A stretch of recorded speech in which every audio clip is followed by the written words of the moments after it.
हरे कृष्णा सगळ्यांना. भगवद्गीता अध्ययनाचा आजचा आपला दुसरा दिवस, दुसरा अध्याय. अध्याय सुरू करण्यापूर्वी रोजप्रमाणे प्रणाम मंत्र म्हणूया आणि अध्यायाला सुरुवात करूया. ओम नमो भगवते वासुदेवाय. ओम नमो भगवते वासुदेवाय. ओम नमो भगवते वासुदेवाय. गुरुर्ब्रह्मा गुरुर्विष्णू गुरुर्देवो महेश्वर. गुरु साक्षात परब्रह्म तस्मै श्री गुरवे नमः. ओम अज्ञानतिमिरान्धस्य ज्ञानाञ्जनशलाकया चक्षुरुन्मिलितं येन तस्मै श्री गुरवे नमः. नमः ॐ विष्णुपादाय कृष्णपृष्ठाय भूतले श्रीमते भक्तिवेदान्त स्वामी इति नामिने. नमस्ते सरस्वती देवे गौरवाणी प्रचारिणे निर्विशेषा शून्यवादी पाश्चात्य देशतारिणे. जय श्री कृष्ण चैतन्य प्रभो नित्यानंद श्री अद्वैत गदाधर श्रीवासादि गौर भक्त वृंद. हरे कृष्णा कृष्ण कृष्ण हरे हरे, हरे राम राम राम हरे हरे. हरे कृष्णा कृष्ण कृष्ण हरे हरे, हरे राम राम राम हरे हरे. हरे कृष्णा कृष्ण कृष्ण हरे हरे, हरे राम राम राम हरे हरे. हरे कृष्णा सगळ्यांना. पुन्हा एकदा सगळ्यांचं खूप खूप स्वागत आहे. आपण अध्याय सुरू करण्यापूर्वी श्री श्री राधा गोविंद यांना साष्टांग वंदन करूया. आपले गुरु श्री श्रील प्रभुपाद यांनाही आपण साष्टांग वंदन करूया. नामानिष्ठ दास प्रभू ज्यांच्यामुळे आपण ऑनलाईन भगवद्गीता शिकण्याचा आनंद घेत आहोत त्यांनाही आपण साष्टांग वंदन करूया. आणि सगळ्यात शेवटी सर्व कृष्ण सेवकांना ज्यांच्यामुळे आपण ही 18 दिवसाचा हा जो कोर्स आहे तो उत्तम पद्धतीने सुरू होत आहे. तर आजचा आपला आहे दुसरा अध्याय. दुसऱ्या अध्यायाचं नाव आपण प्रत्येक तुमच्याकडे जे भगवद्गीतेचं पुस्तक असेल तर त्या प्रत्येक पुस्तकामध्ये सांख्ययोग म्हणून असं त्याचं नाव आहे. पण जेव्हा तुम्ही भगवद्गीता जशी आहे तशी किंवा प्रभुपाद यांची भगवद्गीता घेतात आणि त्याच्यामध्ये त्यांनी गीतेचा सारांश असं दुसऱ्या अध्यायाचं नाव दिलेलं आहे. आता सारांश या शब्दाचा अर्थ तर आपल्याला माहिती आहे. सारांश, समरी म्हणजे थोडक्यात काय की आपण भगवंत आपण कालच पाहिलं आहे. आपण कालपासून अध्यायाला सुरुवात केलेली आहे. तर कालचं जर आपण अध्यायामध्ये पाहिलं, आधी मी प्रश्न विचारते आणि मग मी तुम्हाला सांगते की आपण कालच्या अध्यायात काय पाहिलं. मला हँड रेस करून सांगा की कोण सांगू शकेल उत्तर एका वाक्यात, एका शब्दात. अरुणा माताजी.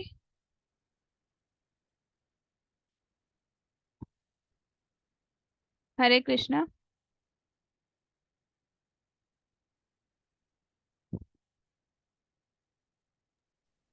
हरे कृष्ण माताजी. हरे कृष्ण. धृतराष्ट्राला प्रश्न पडलेला आहे का कुरुक्षेत्रामध्ये काय चाललेलं आहे. ओके. आणि त्याचं उत्तर मग संजयनी सांगितलेलं आहे. तिथे काय काय चाललेलं आहे ते सगळं. ओके ओके, खूप छान. अरुण प्रभूजी. हरे कृष्ण.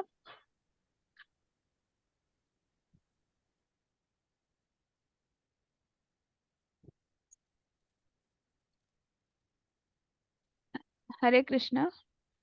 आवाज नाही येते तुमचा. अरुणा माताजी. हॅलो. हा हा, एकेकाने उत्तर द्या. आधी अरुणा माताजी तुम्ही सांगा, मग प्रभूजी तुम्ही सांगा. हा.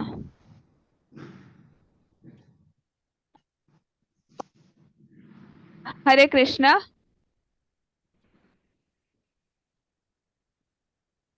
हरे कृष्ण. त्यांचा आवाज येत नाही आहे. नाही, त्यांचा आवाज नाही येते. तुम्ही सांगा, हरकत नाही. हा. माझा आवाज येतोय ना? हो हो हो हो हो. धृतराष्ट्र महाराजांनी संजयाकडे चौकशी केली की आता कुरुक्षेत्रावर काय चाललेलं आहे. त्यावेळेला त्यांना दुर्योधन द्रोणाचार्याकडे जातात, त्यांना सैन्याची माहिती देतात आणि अर्जुन भगवान श्रीकृष्णांना म्हणतो की तुम्ही मला रणांगणावर घेऊन चला आणि तिथली सगळी मला पाहणी करू द्या आणि त्याप्रमाणे आपण रणनीती ठेवूया. पण रणांगणावर गेल्यावर आपले सगळे स्वकीय बघून, आपले सगळे आजी आजोबा, मित्र, मामा, काका वगैरे सगळे नातेवाईक बघून अर्जुनाचं धैर्य गळून गेलं आणि त्यांनी युद्ध न करण्याची प्रतिज्ञा केली. खूप छान. बरोबर आहे ना? हो, हो, हो. खूप छान प्रभूजी, तुम्ही छान सांगितलं आहे, की कालच्या अध्यायात आपण पाहिलं, की जसं आता माताजींनी बरोबर उत्तर दिलं आणि प्रभूजींनी खूप छान सांगितलं, की अ, युद्धाच्या काय म्हणू शकतो, की दिवस उजाडला आहे आणि दोन्ही सैन्य आलेलं आहे आणि धृतराष्ट्र त्यांच्या दालनात बसून चौकशी करत आहेत आणि मग संजय यांनी सगळंच वर्णन करायला सुरुवात केलेली आहे. मग जिथे जशी धृतराष्ट्राची भीती होती, तशी दुर्योधनाचीही भीती होती आणि त्या भीतीची 9 कारणं काल आपण पाहिली. अ, त्याच्यानंतर शंखनिनाद झाला. शंखनिनाद कसा झाला, की नभश्च पृथिवीचैव म्हणजे पृथ्वी आणि नभ म्हणजे आकाश, ठीक आहे. दोघंही दणदणून गेले आणि ह्या सगळ्यांच्या हृदयामध्ये जसं आपण म्हणतो ठोका चुकतो, तशा तशा पद्धतीने कौरव सेनेच्या हृदयामध्ये एक ठोका चुकलेला आहे किंवा त्यांना एक भीती निर्माण झालेली आहे. आणि जसं-जसं पुढे जात आहे तसं अर्जुन श्रीकृष्णांना म्हणताय जे त्यांचे सारथी बनलेले आहेत, की आपण तुम्ही रथ जरा दोन्ही सैन्याच्या मधोमध नेलत, तर आपल्याला युद्धनीती काय आहे हे छान पद्धतीने ठरवता येईल आणि तशा पद्धतीने भगवान श्रीकृष्णांनी रथ पुढे नेत नेले आणि जसं-जसं रथ पुढे गेला, तसा त्यांना पितामह भीष्म दिसतायत, गुरु द्रोणाचार्य, गुरु कृपाचार्य, त्यांचे 1 नाही, 2 नाही, 100 भावंड, त्याच्यानंतर अनेक दुसरे मामेभाऊ असतील, चुलत भाऊ असतील, अनेक-अनेक भावंड, मित्र परिवार सगळे आपले आप्तेष्ट जे आहेत, ते त्या रणांगणावर शत्रुपक्षामध्ये उभे आहेत. आणि मग हे सगळं बघून अर्जुनाच्या मनामध्ये अ, भीती तयार झाली आणि अर्जुनाने 5 कारणं जी आहेत, तर अर्जुनाची कुठली 5 कारणं कोण सांगू शकेल? हरे कृष्ण.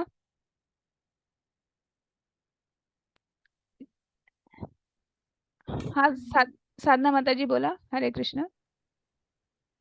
इथे मला अर्जुन जेव्हा कुरुक्षेत्रावरती उतरले, त्यावेळेला त्यांनी समोर बघितलं तर सगळ्यात आधी त्यांचे गुरु होते द्रोणाचार्य, नंतर त्यांचे बंधू होते हो, हो. आणि नंतर माताजी माझा प्रश्न आहे, की अर्जुनाने कुठली 5 कारणं की श्रीकृष्णांना सांगितली, की ज्यामुळे ते युद्ध नाही करू शकत किंवा युद्ध करण्याची त्यांची जी इच्छा आहे ती कुठेतरी अ, अ, नाहीशी झालेली आहे. तर कुठली 5 कारणं आहेत? त्यांची भीती म्हणजे आपले भावंडच आहेत, तर मी त्यांच्या विरुद्धच कसा मी बाण उचलणार, की ते हां. माझ्यापेक्षा मोठे आहेत, गुरु आहेत, मग मी त्यांच्या विरुद्ध कसं काय लढणार? ते हो, त्यांच्या खूप मनाला छान. पटत नाही. ओके. खूप छान. आणि अजून? आणि ज्यांच्याकडून विद्या घेतली आहे त्यांच्यावरतीच आपण ते विद्येचा वापर म्हणजे परत युद्धासाठी कशाला करायचा? असं त्यांच्या मनाची इच्छा होती. अच्छा, खूप छान. इथे मला चॅट बॉक्समध्ये सुद्धा आलेलं आहे. अ, गंगाधर प्रभूजी, हरे कृष्ण. तुम्ही अनम्यूट हरे केलंय. कृष्ण माताजी. हरे कृष्ण. जी 5 कारणं जी अर्जुनाने दिलेली आहेत ती करुणा, हं. पाप, आनंद नाही, कौटुंबिक परंपरा नष्ट होण्याची भीती आणि असमंजस्य.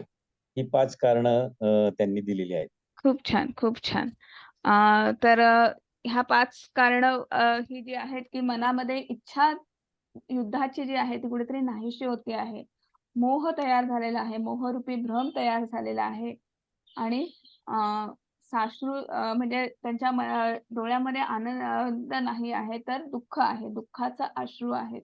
डोळे संपूर्णपणे पाणावलेले आहेत आणि अर्जुन शेवटी आपलं मुकुट बाजूला सारताहेत. आपलं धनुष्य बाजूला ठेवतायत आणि रथामध्ये बसलेले आहेत. उभे असलेले अर्जुन रथात बसलेले आहेत आणि भगवंतांना म्हणत आहेत, की मी आता युद्ध करू शकत नाही. आणि इथेच कुठेतरी काल आपण थांबलो होतो. त्याचा आपला दुसरा अध्याय. दुसऱ्या अध्यायामध्ये गीतेचा सारांश भगवंतांनी का म्हटलेला प्रभुपाद यांनी का म्हटलेला आहे. तर भगवंतांनी जेव्हा दुसरा अध्याय सांगितला किंवा अर्जुनाच्या प्रश्नांना उत्तर द्यायला सुरुवात केली, कुठेतरी ते तत्वज्ञान सांगायला सुरुवात केली, तेव्हा तो जो उपदेश जो होता, तो संपूर्ण उपदेश हा 18 अध्यायामध्ये आहे. पण त्या प्रत्येक अध्यायाचं किंवा आपण म्हणू शकतो कुठलाही आपण बघा की अभ्यासक्रम असेल किंवा कुठलाही असेल, तर त्याचे काहीतरी ठळक मुद्दे असतात. त्याचे काहीतरी बुलेट पॉइंट्स असतात. आणि हा दुसरा अध्याय म्हणजे तसंच आहे, की ठळक मुद्दे, बुलेट पॉइंट्स जे आहेत, की ते सगळे जे आहेत ते दुसऱ्या अध्यायामध्ये आहेत. आणि मग त्या एक मुद्द्याचा तुम्हाला विस्तृतपणे त्याचं तुम्हाला अध्ययन पुढच्या अध्यायामध्ये करायचं आहे.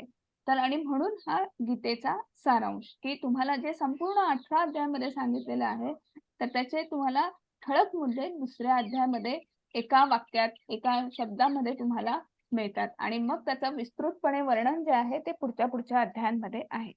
तर अर्जुनाचा आपण आजच्या अध्यायात बघणार आहोत, की जे पहिला प्रश्न होता, की करुणा, मग त्याच्यावर ज्ञान भगवंतांनी कुठेतरी देण्याचा प्रयत्न केलेला आहे. आनंद नाही, मग त्याच्यावर भगवंत उत्तर देत आहेत. पापी प्रतिक्रिया, असमंजस्य. मग ह्या सगळ्यातून बाहेर पडण्यासाठी सीताधीर मुनी म्हणजे नेमकं काय आहे? आणि पारिवारिक परंपरा नष्ट होतील हा एक मुद्दा आहे. तर तो आपण उद्याच्या अध्यायात त्याचं उत्तर भगवंतांनी दिलेलं आहे. तर अर्जुनाला प्रश्न पडला आहे, की विजय प्राप्त करण्यासाठी आपल्याच भावंडांना मारण्याची काय गरज आहे किंवा त्यांना मारून त्यांना धृतराष्ट्रपुत्रांची, कौरवांची हत्या करून आम्हाला कुठला आनंद मिळणार आहे? आम्ही कुठलं राज्याचं सुख उपभोगणार आहोत? आणि ह्याच एका मुद्द्यावर त्यांना काय करायचं आणि काय करायचं नाही असा त्या कुठेतरी निर्णय घेतला आहे, पण तो निर्णय बरोबर आहे का नाही हे सुद्धा त्यांना समजत नाही आहे. असं असमंजस्य मनामध्ये, अशी द्विधा मनस्थिती मनामध्ये तयार झालेली आहे आणि म्हणून ते भगवान श्रीकृष्णांना हात जोडून विनंती करता आहेत. कार्पण्य दोषोपहत स्वभाव पृच्छामि त्वां धर्म सम्मूढचेता यच्छ्रेयसानिश्चितं ब्रूहि तन्मे शिष्ये तेहं शाधिमा त्वां प्रपन्नम. मग इथे सांगता आहेत, माझ्या दुर्बलतेमुळे मी माझ्या कर्तव्याबद्दल गोंधळून गेलो आहे आणि माझी मनःशांती नष्ट झाली आहे. अशा स्थितीत माझ्यासाठी निश्चितपणे सर्वात श्रेयस्कर काय आहे याबद्दल मी तुम्हाला विचारित आहे. मी तुमचा शिष्य आहे आणि तुम्हाला शरण आलो आहे. कृपा करून मला उपदेश करा. मग इथे ते भगवंतांनी कुठेतरी मनात विचार पक्का झाला आहे, की नाही युद्ध करायचं, पण तो विचार पक्का होता, पण ते योग्य आहे का अयोग्य आहे हे समजत नाही आहे. आणि म्हणून ते भगवान श्रीकृष्णांना विनंती करत आहेत, की मला नाही समजत आहे, की माझं कर्तव्य नेमकं काय आहे? माझ्या मनामध्ये संमोह तयार झालेला आहे आणि त्यामुळे माझं मन असं दुर्बळ झालेलं आहे. त्यामुळे योग्य अयोग्याची मला जाण राहिलेली नाही आहे किंवा मला आता ते स्पष्ट दिसत नाही आहे. आणि मग अशा परिस्थितीत श्रेयस्कर काय आहे आणि काय योग्य आहे, तर त्याचा तुम्ही मला कृपया उपदेश करा. असा बघा, आपण सुद्धा आपल्या जीवनामध्ये जर आपण हा प्रसंग जर आपल्या जीवनाशी जोडायचा झाला, तर आपलं पण अनेक प्रश्न असतात आपल्या भौतिक प्रपंचामध्ये.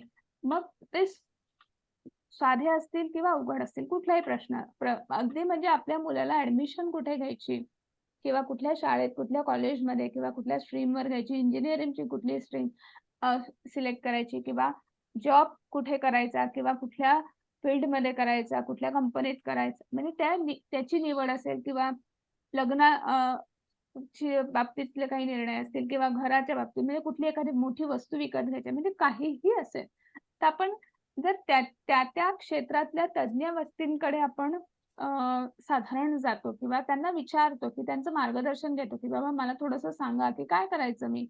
की कसं करू वगैरे असं हो की नाही?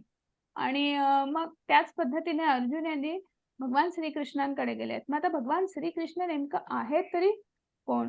आणि तर आता बऱ्याच जणांच्या म्हणजे आपल्यापैकीच बऱ्याच जणांचा असा समज असतो, की भगवंत म्हणजे परमात्मा जे आहेत ते 3 स्वरूपामध्ये प्रत्येकाच्या ह्याच्यात असतात.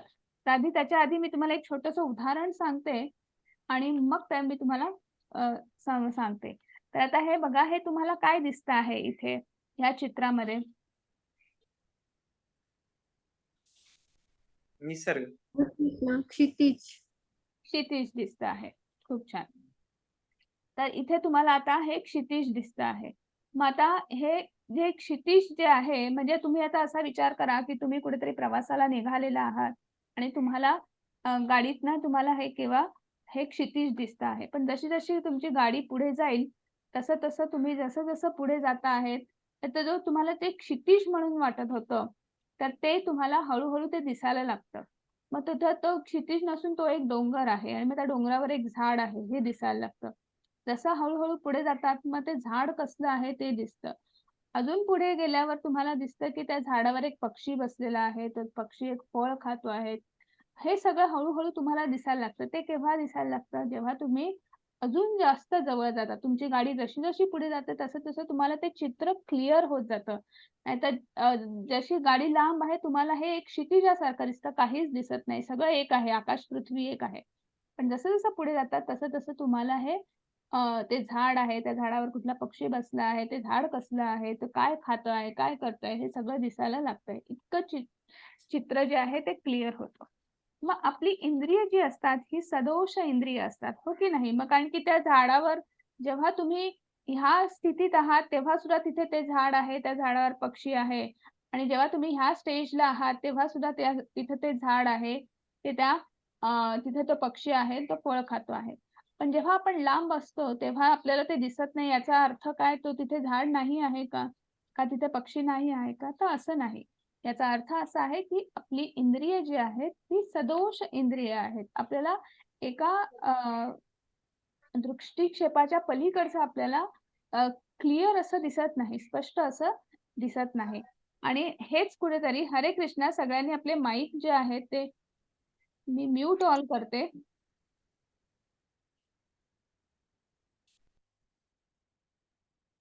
हं. आपले हे जे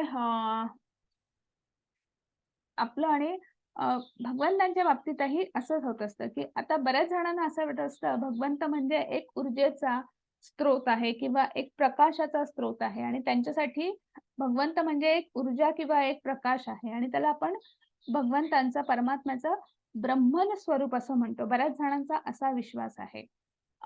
काही जणांची अध्यात्मामधली प्रगती जी आहे, ती हळू त्यांनी ते बरेच टप्पे पार केलेले आहेत किंवा प्रगती त्यांची वाढलेली आहे. तर त्यांना भगवंतांचं आपण त्याला बऱ्याच जणांना असं म्हणतो बघा, की आत्मसाक्षात्कार झाला आहे किंवा काय. तर भगवंतांचं चतुर्भुज रूप जे आपल्या अंतरंगामध्ये स्थित आहे, तर त्याचं कुठेतरी दर्शन होतं किंवा त्याचा साक्षात्कार होतो. तर त्याला भगवंतांचं परमात्मा स्वरूप जे आहे, ते आपण म्हणू शकतो, जे चतुर्भुज स्वरूप आहे. आणि त्यांची अध्यात्मामध्ये प्रगती झालेली आहे, की जेव्हा ते गुरुपदावर, संत पदावर पोहोचलेले आहेत आणि तर अशांना भगवंतांचं हे मोहक रूप, भगवान रूप जे आहे, हे सुंदर स्पष्ट पद्धतीने दिसतं, जे अनन्य भक्ती योगामध्ये आहेत किंवा त्यांनी एक ठराविक टप्पा पार केलेला आहे. त्या भक्तीच्या ज्या 9 टप्पे आहेत, 9 पायऱ्या आहेत, त्या पार केलेल्या आहेत. तर त्यांना ह्या भगवंतांच्या भगवान स्वरूपाचं दर्शन होतं. तर आता आपण आणि अशा या भगवंतांकडे अर्जुन गेलेला आहे आणि विचारतो आहे, की नेमकं मी काय करू? आणि तिथं अर्जुनाने एक प्रश्न विचारला होता. एक संज्ञा वापरली होती श्रेयस्कर. मग श्रेया आणि प्रेया ह्या 2 संज्ञा आहेत. ह्या तुम्हाला ह्या 18 अध्यायामध्ये कुठे ना कुठेतरी तुम्हाला बघायला मिळतील, वाचायला मिळतील. मग श्रेयस्कर म्हणजे काय? श्रेया म्हणजे काय? की तुम्हाला सुरुवातीला कदाचित त्रास होईल आणि पण त्याचा लाँग टर्ममध्ये तुम्हाला खूप त्याचा नंतर फायदा आहे. सुरुवातीला तुम्हाला कदाचित त्याचा त्रास होईल. श्रेय असं आहे, की तुम्हाला सुरुवातीलाच लगेच तूप खाता रूप म्हणतो की नाही आपण, तशा पद्धतीने लगेच त्याचा तुम्हाला फरक जाणवतो. पण नंतर त्याचे दुष्परिणाम जे आहेत, ते तुम्हाला दिसतात किंवा तुम्हाला ते भोगावे लागतात. तर अशा ह्या 2 संज्ञा आहेत. त्या हळू आपण उदाहरणासकट या 18 अध्यायामध्ये कुठे ना कुठेतरी त्या येणार आणि आपण त्या बघणार. तर आता अर्जुनाच्या प्रश्नावर भगवंतांनी उत्तर दिलेलं आहे. भगवंतांनी लगेचच त्यांनी पहिला जो प्रश्न आहे करुणा, त्याच्यावर त्यांनी ज्ञानाचा प्रकाश जो अज्ञानरूपी मोह जे आहे त्याचा भ्रम जो आहे तो तयार झालेला आहे आणि तिथं उत्तर देत आहे देहिनोऽस्मिन् यथा देहे कौमारं यौवनं जरा तथा देहांत प्राप्तिर्धीर तत्र न मुह्यति. ज्याप्रमाणे देहधारी आत्मा अविरतपणे या देहात बालपणापासून तारुण्यातून म्हातारपणात जात असतो, त्याचप्रमाणे मृत्यूनंतर जीवात्मा दुसऱ्या देहामध्ये प्रवेश करतो. अशा स्थित्यंतरामुळे धीर मनुष्य गोंधळून जात नाही. म्हणजे इथे भगवंत सांगत आहेत की आपलं तू ज्यांच्या मोहात पडलेला आहे, तू नेमका कोणाच्या मोहात पडलेला आहेस? कारण की आपलं हे जे शरीर जे आहे, तुझा हा आत्म्याचा प्रवास जो आहे त्याच्यात तू अनेक शरीर धारण केलेली आहेत. तर नेमकं तुला काय म्हणायचं आहे? आपला जो आत्मा जो आहे तो एका वस्त्राप्रमाणे, एका कपड्याप्रमाणे शरीर बदलत असतो. मग त्याची ती स्थिती कशी आहे, की आपण जेव्हा जन्माला येतो तेव्हा आपण बाल्यावस्थेत असतो आणि तुम्हाला या शेजारच्या चित्रात दिसत असेल आणि मग हळू-हळू मग आपण मोठे होत जातो. मग तुम्हाला कुमार अवस्था येते, मग तारुण्य अवस्था येते, मग मध्यवय, त्याच्यानंतर मग वृद्ध आणि मग त्याच्यानंतर आपलं शरीर इतकं जीर्ण होत जातं, क्षीण होत जातं, की नंतर आपल्याला आत्मा जो आहे ते शरीर जे आहे ते त्याचा त्याग करतो आणि दुसऱ्या शरीरात प्रवेश करतो. तर ही जी स्थित्यंतरं आहेत, ही ज्या शरीराची स्थित्यंतरं आहेत, हा जो आत्म्याचा प्रवास जो आहे, जो ज्या ज्ञानी पुरुषाला किंवा ज्याला हे माहिती आहे, तो मृत्यूमुळे गोंधळून जात नाही. त्याला फक्त माहिती आहे, मग हे कसं शक्य आहे, की हे का असं? तर त्याच्यावर भगवंतांनी लगेच पुढचा श्लोक सांगितलेला आहे. नैनं छिन्दन्ति शस्त्राणि नैनं दहति पावका न चैनं क्लेदयन्त्यापो न शोषयति मारुतः. एकीकडे कुठे हे सांगता आहेत, की आपण शरीर नाही, आपण आत्मा आहोत आणि आपलं शरीर हे नश्वर आहे, आपला आत्मा चिरंतन आहे. मग आत्मा चिरंतन आहे तर लगेच भगवंतांनी सांगितलं. का सांगितलं? कारण की ह्या युद्धभूमीवर की अनेक काय म्हणू शकतो आपण रथी महारथी इथे आलेले आहेत आणि प्रत्येकाने अ, अ, ब्रह्मास्त्र किंवा वेगवेगळे विविध प्रकारची अस्त्र शस्त्र त्यांच्याकडे आहेत आणि म्हणून भगवंत सांगता आहेत नैनम छिन्दन्ति शस्त्राणि या आत्म्यांचे कोणत्याही शस्त्राद्वारे तुकडे करू शकत नाही. अग्नीद्वारे नैनम दहन्ति पावका त्याला अग्नीद्वारे जाळू शकत नाही. पाण्याद्वारे त्याला भिजवता येत नाही किंवा पाणीद्वारे भिजवलं म्हणून त्याला वाऱ्याद्वारे सुकवता येत नाही. असं काहीही होत नाही. आत्मा जो आहे त्याला ह्या कुठल्याही गोष्टीचा फरक पडत नाही. त्यामुळे यातल्यापैकी कुठल्याही शस्त्र-अस्त्र इथे वापरली गेली तरी तुझा आत्मा जो आहे तो चिरंतन आहे. तुझ्या देहावर, तुझ्या शरीरावर त्याचा परिणाम होईल, पण तुझा आत्मा जो आहे तो चिरंतन असा आत्मा आहे, असं भगवंत सांगता आहेत आणि म्हणून कुठेतरी जी करुणा भावना निर्माण झालेली आहे त्याच्यावर भगवंताने लगेच हे एका वाक्यात एका शब्दात उत्तर दिलेलं आहे. पुढे म्हणता आहे पुढचा मुद्दा आहे आनंद नाही.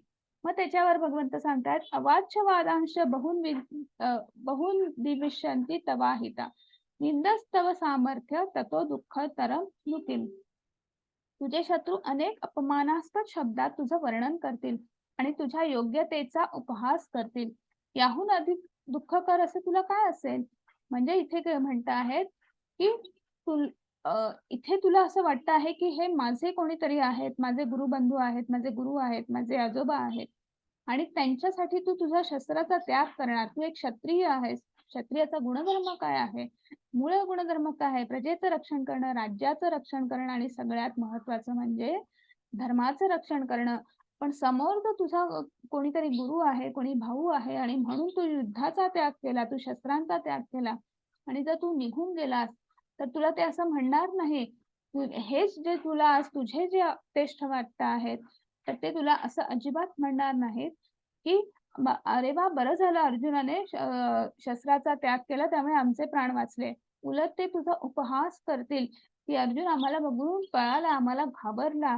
तो अर्जुनासारखा श्रेष्ठ धनुर्धर जो आहे तो आम्हाला घाबरला आणि त्याने शस्त्रांचा त्याग केला. म्हणजे अशा कुठल्याही पद्धतीचा उपहास करतील किंवा इतिहासामध्ये काय त्याची नोंद होईल किंवा ह्या जे गुरु जे आहेत आज समोर तू त्यांच्यासाठी तू अशी इच्छा व्यक्त करते की मी त्यांच्यावर कसे शस्त्र चालवू. पण उद्या जे तुला उपहास करतील तुझा तेव्हा त्या गुरूंना किती वेदना होतील.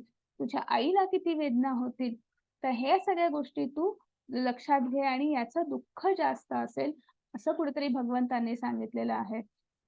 आणि मग आनंद नाही, कशाचा आनंद नाही? कारण की दोन्हीकडे तुझाच विजय आहे. तो कसा ते सांगता आहेत. "अतो वा प्रापसी सर्व जित्वा वा भोक्ष्यसे महीम. तस्मात् उत्तिष्ठ कौंतेय युद्धाय कृतनिश्चय." म्हणजे हे कौंतेय, रणभूमीवर तू मारला जाशील आणि तुला स्वर्गप्राप्ती होईल किंवा तू विजयश्री प्राप्त करून पृथ्वीचं साम्राज्य उपभोगशील. म्हणून दृढ निश्चय कर आणि युद्धासाठी तयार हो. मग इथे भगवंत सांगत आहेत, की तू जर युद्ध केलंस, शस्त्र उचलून युद्ध जर केलंस, तर तू जिंकलास, तर काय आहे, तुला राज्य मिळेल, संपूर्ण पृथ्वीवर तू राज्य करशील.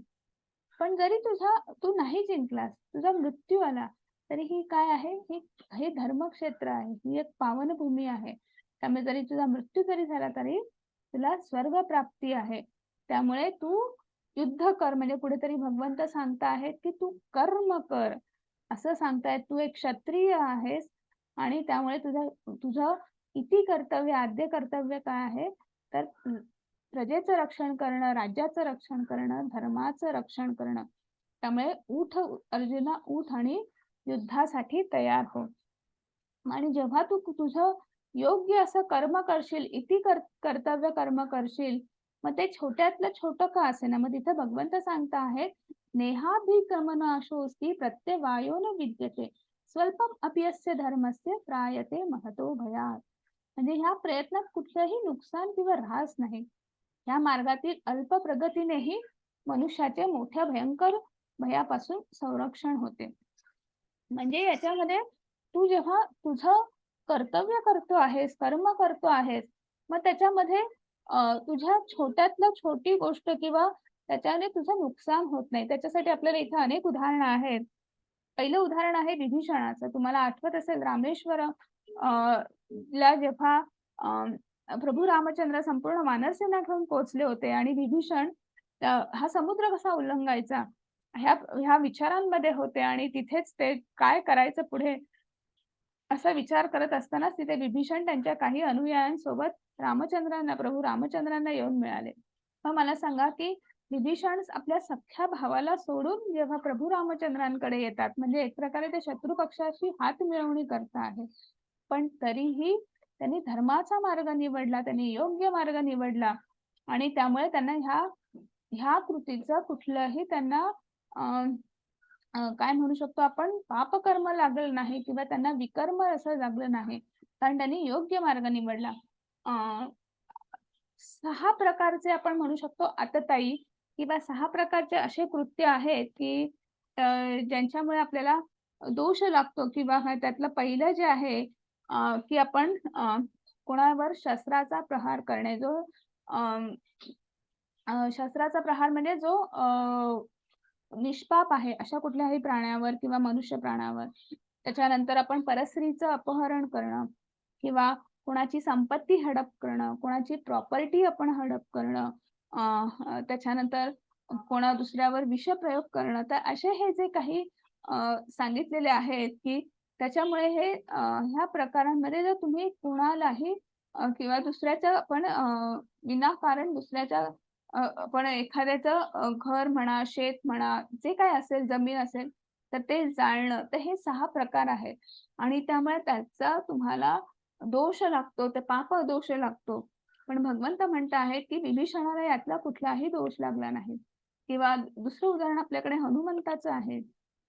हनुमंतांचं तुम्हाला आपल्याला माहिती आहे, की जेव्हा ते श्रीलंकेत गेले, जेव्हा लंकेमध्ये गेले आणि त्यांच्या शेपटीला जेव्हा आग लावली, तेव्हा त्यांनी काय केलं, ते फक्त रावणाचं दालन किंवा रावणाचा जो कक्ष आहे, रावणाची जी आपण रूम जे काय आहे, राज्य आहे, तेवढं जाळू शकत होता. पण त्यांनी तसं नाही केलं. त्यांनी संपूर्ण लंका जी आहे, ती संपूर्ण लंका नेस्तनाबूत केली, संपूर्ण लंका जाळून टाकली. पण मला सांगा याच्यामध्ये विभीषणाला कुठलाही दोष लागला नाही.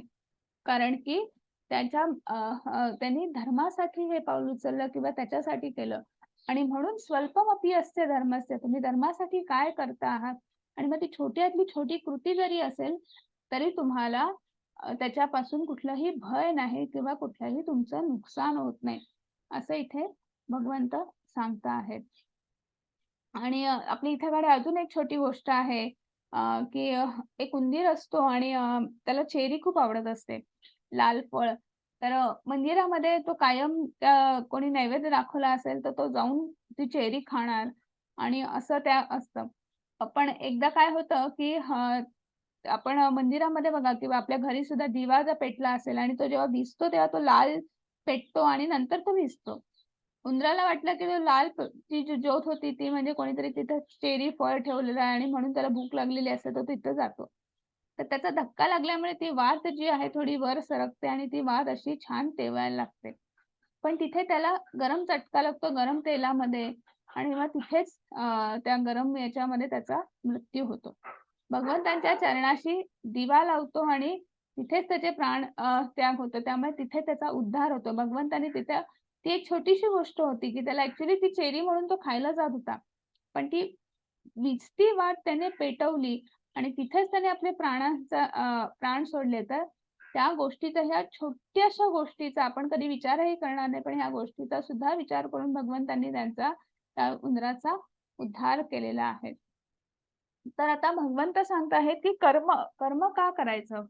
तर त्याच्यावर आपल्याला उद्याच्या अध्यायात बघायला मिळणारच आहे. पण इथे आपण बघूया, इथे भगवंत सांगत आहेत, मी जर नियत कर्म केलं नाही, तर ह्या ग्रह लोकांवर अनावश्यक अशी लोकसंख्या पसरेल आणि ह्या सगळ्याची लोकसंख्या उत्पन्न करण्यासाठी मीच कुठेतरी कारणीभूत असेल. कारण की अ, विचार करा, की किती हाहाकार माजेल ह्या संपूर्ण ग्रह लोकावर, ह्या देशावर, ह्या राज्यावर, शहरावर, आपल्या घरामध्ये विचार करा. जर जन्म आणि मृत्यू हे चक्र नसेल, हे भगवंतांचं कर्तव्य आहे, त्यांचं कर्म आहे. त्यांनी जर ते नियमित केलं नाही, तर काय होईल? तर हेच कुठेतरी भगवंत सांगतायत, की मी माझं कर्तव्य कर्म केलं नाही, तर किती विनाश होईल, किती अ, हाहाकार माजेल. आपण उद्याच्या अध्यायात हे पूर्णपणे अजून बघणार आहोत. पुढचा लगेच भगवंतांनी सांगितलं आहे असमंजस्य. मग त्याच्यावर सांगत आहेत, व्यवसायात्मिका बुद्धिकेहं कुरु नंदन बहुशाखा हन्यन्त्याश्च बुद्धयो व्यवसायिनाम. की जे या मार्गावर असतात त्यांची बुद्धी दृढनिश्चयी असते आणि त्यांचे ध्येयही एक असते. हे प्रिय कुरुनंदन, जे डळमळीत वृत्तीचे असतात त्यांच्या बुद्धीला अनेक फाटे फुटलेले असतात. मग इथं व्यवसायात्मिका बुद्धी म्हणजे कुरुनंदन म्हणजे अर्जुना. त्याला सांगता आहेत, की तुझी जर मन जे आहे ते जर स्थिर नसेल, तर त्याच्या विचाराने कुठल्या तरी अज्ञानरूपी भ्रम तयार झाला, तर अनेक फाटे फुटतात. इथे सुरुवात काय झाली, की अर्जुनाला मोहात पडला. कशाच्या मोहात पडला? नात्याच्या मोहात पडला. करुणा निर्माण झाली. त्या आप्तेष्टांच्या मोहात पडला. त्यांच्याबद्दलचा मोह तयार झाला आणि मोहरूपी भ्रम तयार झाल्यामुळे मग लगेच मग मला कसा आनंद मिळेल? मग तो बाकी सगळं विसरून गेला. इतकं की आपण किती आपण सहन केलं म्हणण्यापेक्षा, की त्यांनी किती अधर्माचा कुठल्या कुठल्या पातळीला गौरव गेलेले आहेत, हे सगळं तो विसरून गेला. आणि मग आपल्याला हे तर माझेच आहेत. मग यांना मारलं तर मला आनंद कुठला मिळेल? मग माझ्या कुटुंबाचं काय होईल? आणि त्यामुळे हे सगळं जे आहे, की अनेक फाटे फुटलेले आहेत आणि म्हणून इथे भगवंत सांगत आहेत, की जिथे निश्चय डळमळीत झाला, तिथे मग मी हे करू का नको? मग न करण्यासाठी मग त्याचं असं होईल, त्याचं तसं होईल, त्याचं तसं होईल. आपल्याला सुद्धा बघा बऱ्याच वेळा असं वाटतं, की एखादी गोष्ट जर आपल्याला करायची नसेल, तर आपण अनेक कारणं शोधतो, की अगदी छोटी-छोटी मुलं सुद्धा आता अभ्यास करायला सांगितलं आणि नाही करायचं असेल, तरी अनेक कारणं सांगतात. पोट दुखतंय, पाणी हवं आहे, भूक लागली, हे लागलं. म्हणजे अगदी लहान मुलांपासून ते अगदी वयोवृद्ध माणसापर्यंत जर एखादी गोष्ट म्हणजे जिथे दृढ निश्चय नाही आहे, तिथे आपल्याला असे अनेक फाटे फुटतात. व्यवसायात्मिका बुद्धिरेक म्हणजे अनेक बहुशाखा वेगवेगळे तुम्हाला त्या तुमचे जिथे दृढ निश्चय नाही आहे आणि म्हणून तिथे तुम्हाला अनेक फाटे, अनेक कारणं तुम्हाला सुचतात आणि ती गोष्ट तुम्ही त्या गोष्टीपासून तुम्ही दूर जातात. आणि म्हणून भगवंत सांगत आहेत, की तू दृढ निश्चयी हो. तू कर्म कर. कर्म करताना तू ते कर्माच्या फळाचा विचार करू नकोस आणि तू ते कर्म फक्त माझ्या आनंदासाठी कर. असं कुठेतरी भगवंत सांगत आहेत. पण मग हे कसं सगळं शक्य आहे? तर भगवंताच्याच आनंदासाठी करायचं, मग कर्म कशाला करायचं? मग संन्यास घेऊन भगवंताचं नाव घेऊन का नाही बसायचं? असं कुठेतरी अर्जुनाच्या मनात एक विचार पण तयार होतो आहे. आणि मग परत म्हणतायत, की हे कसं शक्य आहे, की आपली बुद्धी जी एक आहे, आपलं मन जे आहे ते एका जागेवर कसं आणायचं?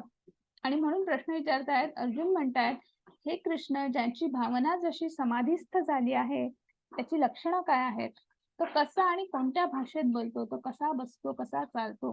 म्हणजे थोडक्यात स्थिताधीन मुनी जे आहेत, तर ते हे कसं शक्य आहे, की असं कुठल्याही गोष्टीचा विचार नाही करायचा, मन शांत ठेवायचं, भगवंताच्या आनंदासाठी सगळं करायचं.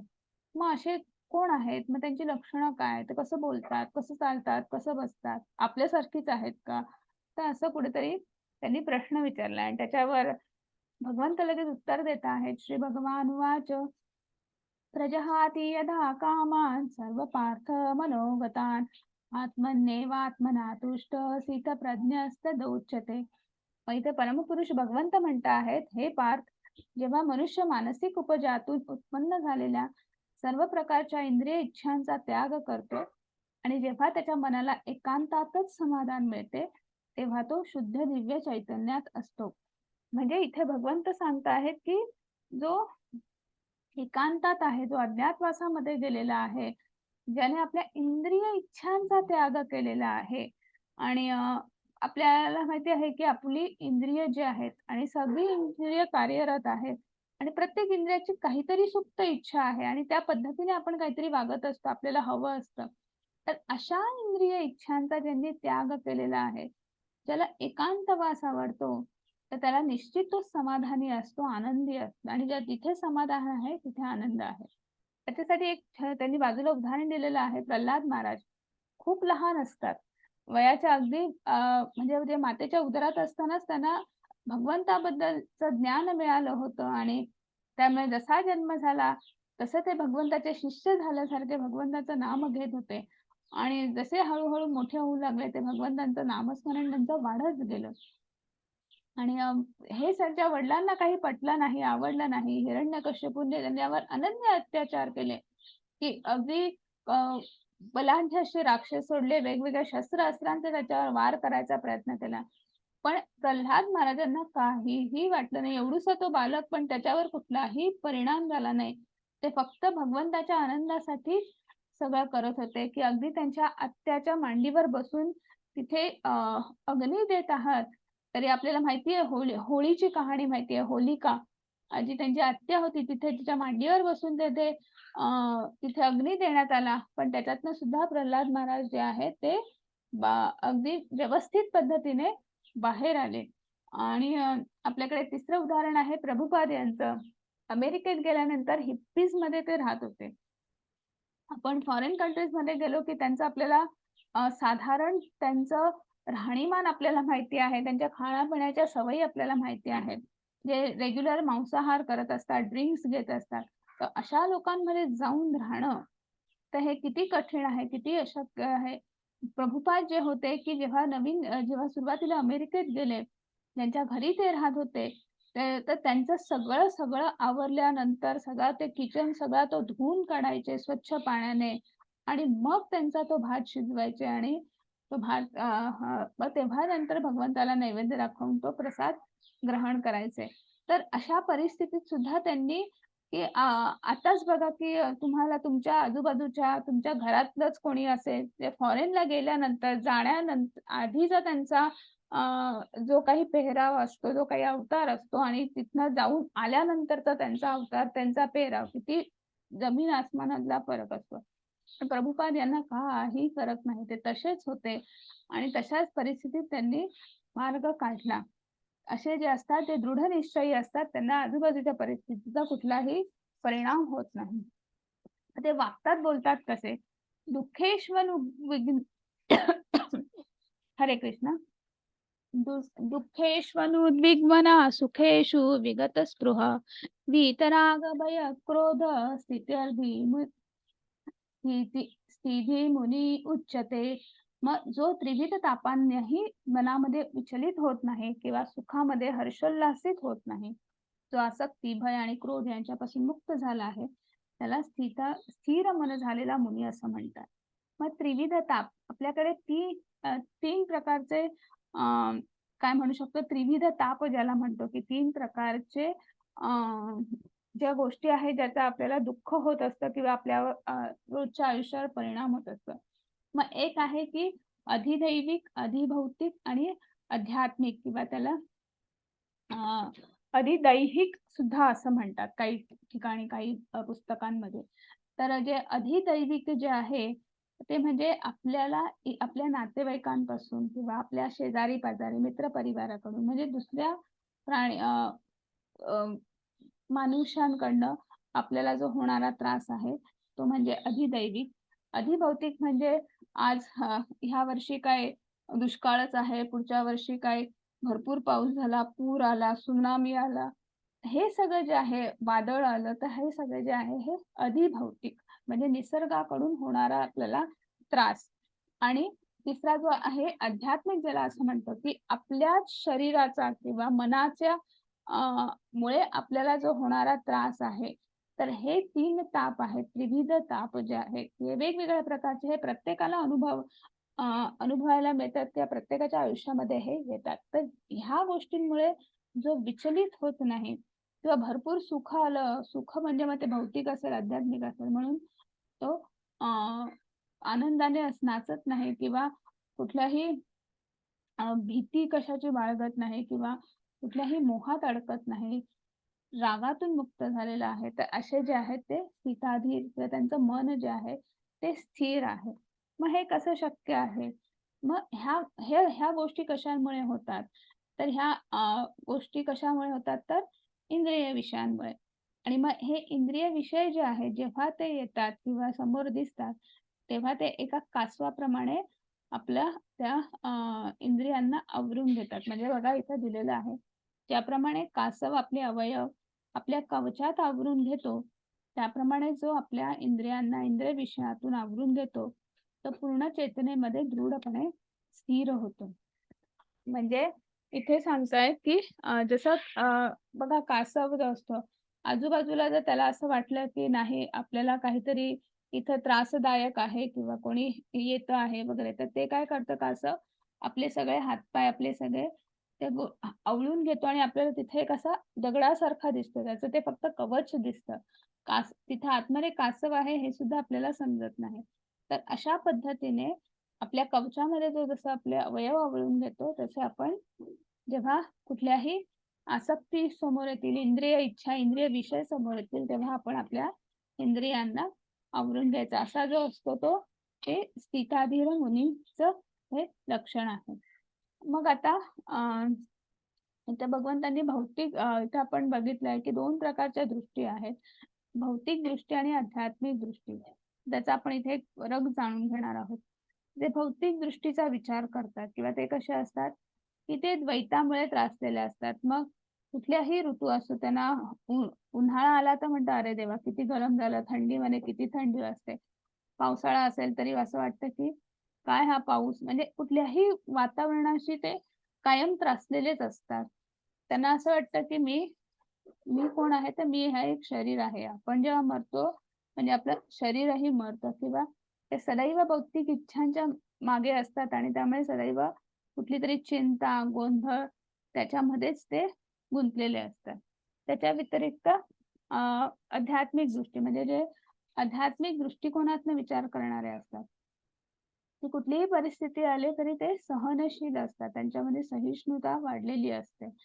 त्यांना शरीर आणि आत्मा यातला फरक माहिती आहे आणि त्यांना हे माहिती आहे की शरीर हे नाशवंत आहे आणि आत्मा जो आहे तो चिरंतन आहे. आणि आपण आजच्या जसे श्लोकांमध्ये पाहिलं तसं की त्याला आत्मा जो आहे तो चिरंतन असल्यामुळे कुठल्याही शस्त्रांचा म्हणजे तो कापला जाऊ शकत नाही, जाळू शकत नाही, नष्ट केला जाऊ शकत नाही कुठल्या पद्धतीने. तर हा फरक त्यांना माहिती आहे. तर शरीर जे आहे ते नाशवंत आहे, पण आत्मा चिरंतन आहे याची त्यांना जाणीव आहे. आणि त्या शरीरामध्ये आपलं जे काही शरीर आहे, मग ते कोणाचा 5 फुटी देह असेल, कोणाचा 5.5, 6 जे काही असेल, तर त्या संपूर्ण शरीराला चेतना देण्याचं काम आत्मा करत असतो. मग त्या आत्म्याचं साईज किती आहे, त्याचं हे किती आहे, तर आपला जो केस असतो एक, तर त्याच्या टोकाचा 10,000वा भाग. तर इतकं म्हणजे आपण मायक्रोस्कोपी खाली सुद्धा ज्याला बघू शकत नाही, तर एवढ्या आत्म्याने आपलं हे संपूर्ण शरीर जे आहे ते चैतन्याने प्राप्त केलेलं असतं. मग आता इथे आपण पाहिलं की जे कासव जे असतं, कासवाप्रमाणे आपल्या इंद्रिय इच्छा, इंद्रिय विषय जे आहेत ते अ, आवळून घेणारे कोण असतात? स्थिताधीर मुनी असतात. पण सामान्य लोकांचं तसं नसतं. त्यांचं कसं असतं आपण बघूया. ध्यायतो विषयान् पुंसः संगस्ते पुषे जायते. संगात संजायते काम, कामात क्रोधोऽभिजायते. आणि मग ते काय म्हणत आहेत? क्रोधात भवति सम्मोह, सम्मोहात स्मृतिविभ्रम, स्मृतिभ्रंशा बुद्धिनाशो, बुद्धिनाशात प्रणश्यति. मग ध्यायतो विषयान् पुंसः म्हणजे इथे 8 प्रकारच्या गोष्टी आहेत किंवा 8 प्रकार जे आहेत, तर ते आपल्याला इथे ह्या 2 श्लोकांमध्ये आपली कशी अधोगती होते हे सांगण्यात आलेलं आहे. तर इंद्रिय विषयांचे चिंतन करताना मनुष्याची त्या विषयांची आसक्ती वाढत जाते आणि अशा आसक्तीतून काम उत्पन्न होतो आणि कामापासूनच क्रोधाचा उद्भव होतो. क्रोधापासून संमोह निर्माण होतो आणि भ्रमित होतो. जेव्हा स्मृती भ्रमित होते तेव्हा बुद्धिनाश होतो आणि बुद्धिनाश होतो तेव्हा मनुष्याचे पुन्हा भौतिक अधःपतन होते. मग एखादी इंद्रिय वस्तू दिसली किंवा एखादी भौतिक इच्छा जी आहे ती आपल्याला प्रलोभन जे आहे डोळ्यासमोर आले, तर त्याच्याबद्दल आपल्याला ती बघितल्यानंतर त्याच्याबद्दल ती आवडू लागते, विचार करू लागतो, म्हणजे त्याच्याबद्दलची आपली आसक्ती वाढू लागते. आसक्तीचं रूपांतर ते अगदी सुप्तपणेच वासनेमध्ये होतं. आणि मग ती नाही मिळाली तर ते अजून आपल्याला ती इतकी प्रबळ इच्छा होते की कशी नाही मिळत आणि मग ते आसक्तीच्या वासनेमध्ये आणि वासनेचं क्रोधात रूपांतर होते की अरे मला का नाही मिळत, मला तर हे मिळालंच पाहिजे, हे इतकीशी गोष्ट आहे. आणि मग तो क्रोध निर्माण झाला की क्रोधाचं रूपांतर भ्रमामध्ये होतं की हे माझ्यासाठी का नाही, सतत तोच विचार मला ही गोष्ट का नाही मिळत, मग ती कशी मिळेल, त्यासाठीच तोच विचार आणि मग ती गोष्ट योग्य आहे अयोग्य आहे काही विचार नाही, सगळा अविचार फक्त. आणि मग इतका तो क्रोध तयार होतो की भ्रम तयार होतो आणि मग त्या भ्रमामध्ये काय होतं, आपली स्मृतीचा भ्रमनिरास होतो आणि स्मृतीचा आपली विचार करण्याची क्षमता जी आहे ती क्षीण होते. त्याच्यामुळे काय होतं, बुद्धिनाश होतं.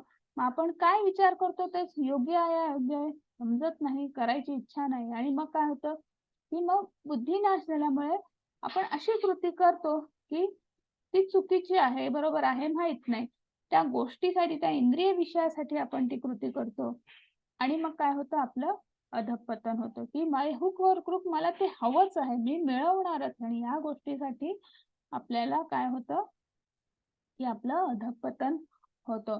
तर हे जे 2 श्लोक आहेत ना, तर हे तुम्ही वाचा आणि त्याचा अर्थ लक्षात घ्या की ध्यायतो विषयान् पुंसः संगते पुषे जायते.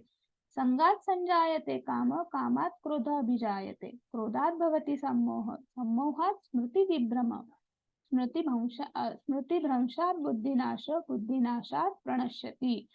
ह्या 2 श्लोकांमध्ये आपल्याला आपली कशी अधोगती होते रोजच्या व्यवहारामध्ये, रोजच्या जीवनामध्ये हे भगवद्गीतेमध्ये सांगितलेलं आहे.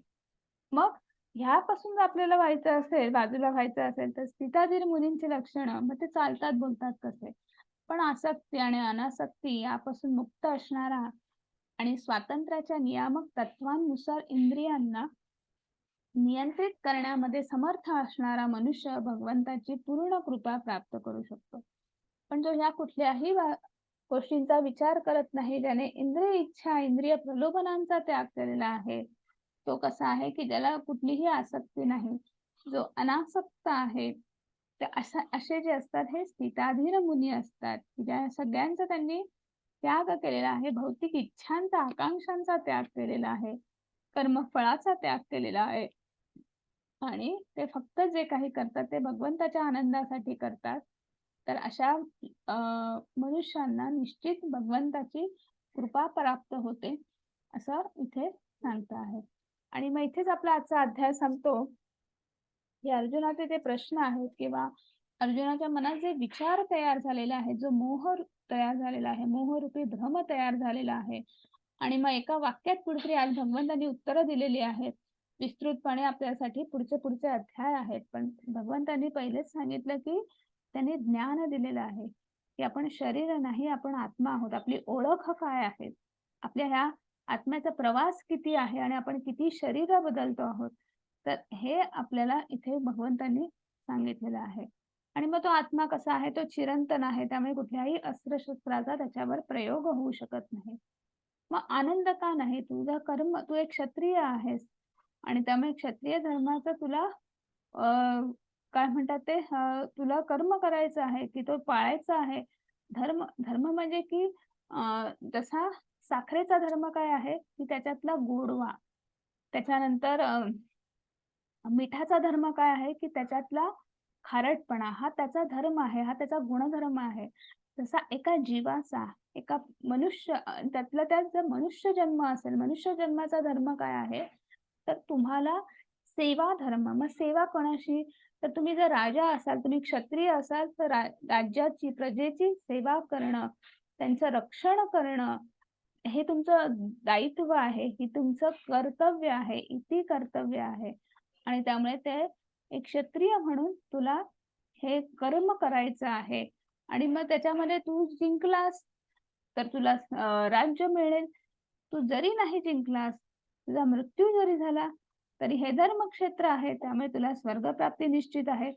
त्यामुळे तू काहीही केलंस, तू कर्मफळाचा विचार करू नकोस. तू कर्म कर, निश्चित तुला दोन्ही बाजूने तुझा एक तर विजय आहे किंवा तुला आनंद प्राप्त होणार आहे.